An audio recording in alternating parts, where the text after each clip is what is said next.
The average rent in the United States across all forms of housing is over $1,950 a month.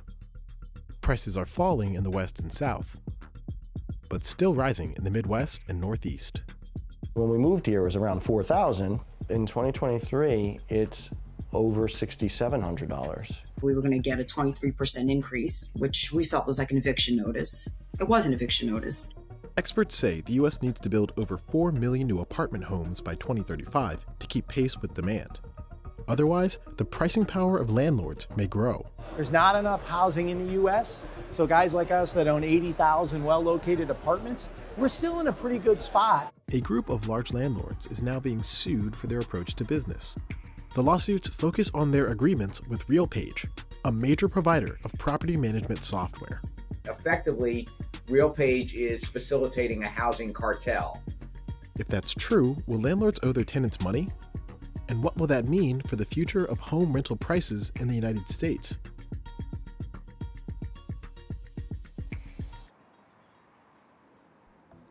The lawsuit brought by the D.C. Attorney General covers over 50,000 apartment units in the district, which were allegedly charged inflated rents for years. In the District of Columbia, we're confronting, like many communities, an affordability challenge in housing. Our housing supply doesn't keep up with the demand. So as a result, we have ever-increasing pressure on pricing, and rents are already high. But what's of significance for the District of Columbia is the concentration of multifamily units, particularly in large apartment buildings with more than 50 units in them. For example, see the portfolio of Bozzuto. The company and its affiliates allegedly use RealPage recommendations to set prices on over 15,000 housing units in the district, according to this complaint. Landlords like JBG Associates, Avalon Bay, Mid-America Apartment Communities, and Equity Residential were also named in the complaint, which was filed in November 2023. If you talk about the large apartment buildings in our city, the market concentration is north of 50-60%. And then if you add in that type of market with the total DMV, you have close to an 80 or 90% concentration of units in these named defendants.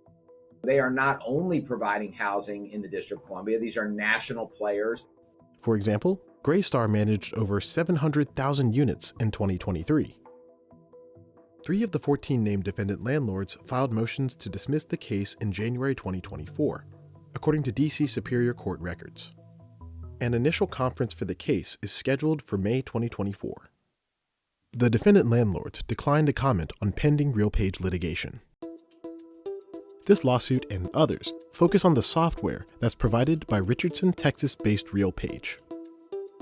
RealPage products are used to set prices on roughly 4.5 million housing units in the United States. That includes the units in this complex, some of which had rents starting at just under $3,000 a month in January 2024. We've been told as tenants by employees of Equity that the software takes empathy out of the equation so they can charge whatever the software tells them to charge.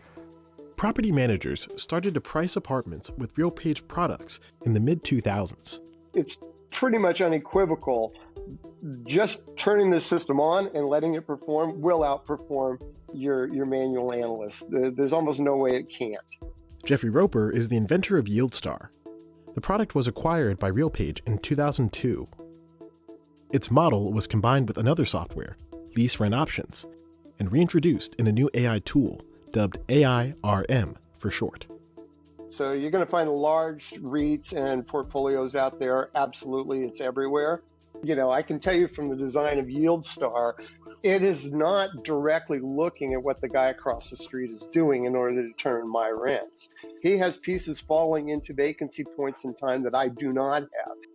The company says its software can increase a landlord's revenues by 2 to 7%. RealPage told CNBC that it charges landlords a fixed fee for each unit that it helps manage, regardless of its rent price. What happens with the proceeds is up to private equity giant Thoma Bravo, which acquired RealPage for $10.2 billion in 2021. In court filings, Thoma Bravo claimed that it's not liable for the acts of its subsidiary. The Attorney General in D.C. says local landlords complied with RealPage's recommended prices over 90% of the time. Our complaint alleges that the terms of agreement that the landlords and property owners agree to compel those landlords to charge the rents that the algorithm that RealPage creates spits out. So rather than making independent decisions on what the market here in DC calls for in terms of filling vacant units, landlords are compelled under the terms of their agreement with RealPage to charge what RealPage tells them. RealPage told CNBC that its landlord customers are under no obligation to take their price suggestions. It also says that the algorithm may suggest downward price revisions, depending on the context. That could depend on how much housing gets built, according to expert testimony in Congress. The problem is that as prices have gone up since 2011, we have not seen an entry of new developers that compete with those that are incumbent. New construction in key housing markets like Orange County, San Francisco, and New York is low, according to forecasts shared by companies like Equity Residential. We're 96% occupied. We raised the dividend 6% a few months ago. So the story is housing is expensive and undersupplied. That could give landlords more power to increase rents. This dynamic of one tenant to a massive landlord, when it's one-on-one, you really have almost no hope. They can basically crush you. Equity's investor materials say the company started to implement apartment pricing software between 2005 and 2008. They were using some kind of system that every day you would check and see what the rents were. The entire process had always been stressful, but over the last couple of years, especially after COVID, it just got so much worse. Rita Botello says she moved into Portside Towers beginning in 2004. She moved out after a 2022 rent hike, which left her living with relatives. Even in the area that we're in right now, my stepkid's apartment, the rents here are also going up. They're also now fearful. It affects people whether they have rent control or not, right? It's manipulating what the market rate is. Tenants across the United States have launched numerous lawsuits against their landlords for using RealPage. At least 34 landlords were involved in litigation. In 2023, the Justice Department filed a statement of interest in the class action, arguing that the complaints adequately allege violations of the Sherman Antitrust Act. The Honorable Judge Waverly Crenshaw in Tennessee will preside over the case. He set a February deadline for a response from the defendants. The lawsuits ask if the conduct of RealPage and the defendant landlords violate antitrust laws or otherwise meet a legal definition of collusion. The lawsuit we brought is under our DC antitrust statute. Our lawsuit is aiming to do three things. First and foremost, it's to put an end to this practice. We're also seeking a monitor to come in and put fresh eyes on these landlords and the RealPage practices.